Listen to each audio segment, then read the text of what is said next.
بسم اللہ الرحمن الرحیم۔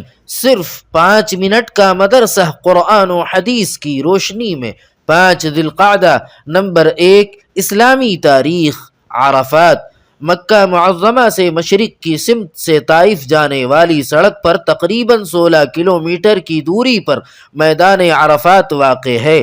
جنت سے نکلنے کے بعد اسی جگہ پر حضرت آدم علیہ الصلاۃ والسلام اور حوا علیہ السلام نے ملاقات کے بعد ایک دوسرے کو پہچانا، اسی لیے اس کو عرفات کہتے ہیں۔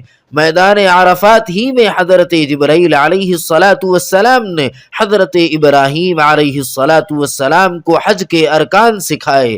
اسی میدان میں صحابہ کرام رضوان اللہ تعالی علیہم اجمعین کو دین کے مکمل ہونے کی خوشخبری دی گئی، اور یہیں جناب رسول اللہ صلی اللہ علیہ وسلم نے اپنی اونٹنی پر سوار ہو کر حجۃ الوداع کا وہ تاریخی خطبہ دیا جس میں تمام جاہلانہ رسموں کا خاتمہ فرمایا اور دنیا انسانیت کو ایک دوسرے کے حقوق و فرائض انجام دینے کی تعلیم دی، اور اپنی امت کو خدا کے سامنے رونے اور گڑ گڑانے کا سلیقہ سکھایا۔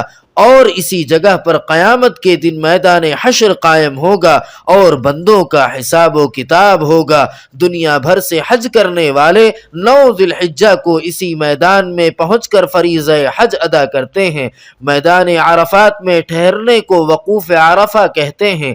زوال سے لے کر غروب آفتاب تک یہاں ٹھہرنا ضروری ہے۔ نمبر 2، اللہ تعالی کی قدرت، سمندری مخلوق کی حفاظت۔ اللہ تعالیٰ اپنی مخلوق پر بڑا رحیم و کریم ہے۔ وہ اپنی مخلوق کی ہر طرف سے حفاظت کرتا ہے، چاہے وہ زمین کی مخلوق ہو یا سمندر کی۔ سمندر کے بارے میں یہ بات بڑی عجیب ہے کہ جاڑے کے موسم میں جب سخت قسم کی سردی پڑتی ہے اور پانی بڑی تیزی سے جم کر برف بننے لگتا ہے تو یہ خطرہ پیدا ہو جاتا ہے کہ پورا سمندر جم کر برف بن جائے گا، جس سے ساری سمندری مخلوق مر کر ختم ہو جائیں گی۔ لیکن یہاں اللہ تعالیٰ اپنی قدرت دکھاتا ہے اور سمندر کے اوپر برف کی ایک موٹی تہ جما دیتا ہے جو پانی کے اوپر تیرتی رہتی ہے، جس سے نیچے کا پانی جمنے سے بچ جاتا ہے اور پوری مخلوق وہاں سکون سے زندہ رہتی ہے۔ یہ اللہ تعالیٰ کی قدرت ہے جو ہر طرح سے اپنی مخلوق کی حفاظت کرتا ہے۔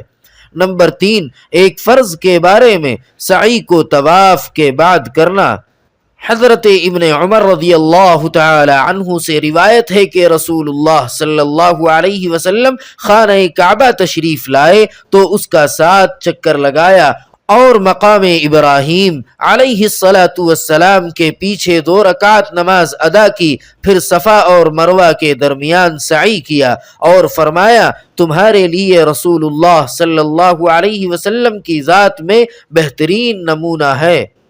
فائدہ، صفا اور مروہ کی سعی کو طواف کے بعد کرنا ضروری ہے۔ نمبر 4، ایک سنت کے بارے میں سواری پر سوار ہونے کے بعد کی دعا۔ رسول اللہ صلی اللہ علیہ وسلم جب سفر کے ارادے سے نکلتے اور سواری پر بیٹھ جاتے تو 3 مرتبہ تکبیر یعنی اللہ اکبر کہتے اور یہ دعا پڑھتے: سبحان الذي سخر لنا هذا وما كنا له مقرنين وإنا إلى ربنا لمنقلبون۔ نمبر 5، ایک اہم عمل کی فضیلت، اللہ کے راستے میں 1000 آیت کی تلاوت۔ رسول اللہ صلی اللہ علیہ وسلم نے فرمایا جس نے قرآن کریم کی 1000 آیت اللہ کے راستے میں پڑھی، اللہ تعالی اس کا نام نبیوں، صدیقین، شہداء اور صالحین کے ساتھ لکھ دیتے ہیں۔ نمبر 6، ایک گناہ کے بارے میں شرک خفی کیا ہے؟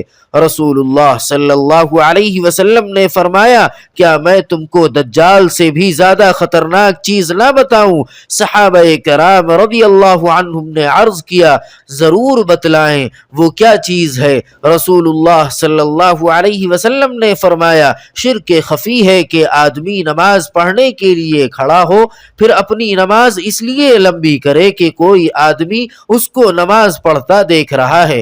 نمبر 7، دنیا کے بارے بارے میں دو بری چیزیں۔ رسول اللہ صلی اللہ علیہ وسلم نے فرمایا بوڑھے آدمی کا دل دو چیزوں کے بارے میں ہمیشہ جوان رہتا ہے، ایک دنیا کی محبت میں اور دوسری لمبی لمبی امیدوں میں۔ نمبر 8 آخرت کے بارے میں، جنت کے پھل اور درختوں کا سایہ۔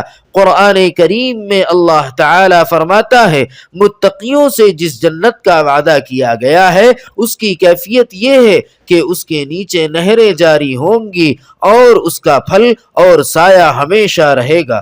نمبر 9 طب نبوی سے علاج، عجوہ کھجور سے زہر کا علاج۔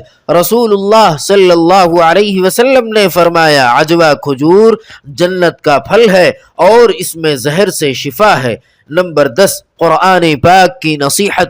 قرآن کریم میں اللہ تعالی فرماتا ہے اللہ تعالی عدل و انصاف اور اچھا سلوک کرنے کا اور رشتہ داروں کو مالی مدد کرنے کا حکم دیتا ہے اور بے حیائی، ناپسند کاموں اور ظلم و زیادتی سے منع کرتا ہے۔ وہ تمہیں ایسی باتوں کی نصیحت کرتا ہے تاکہ تم ان کو یاد رکھو۔ سبحان ربک رب العزت عما یصفون وسلام علی المرسلین والحمد للہ رب العالمین۔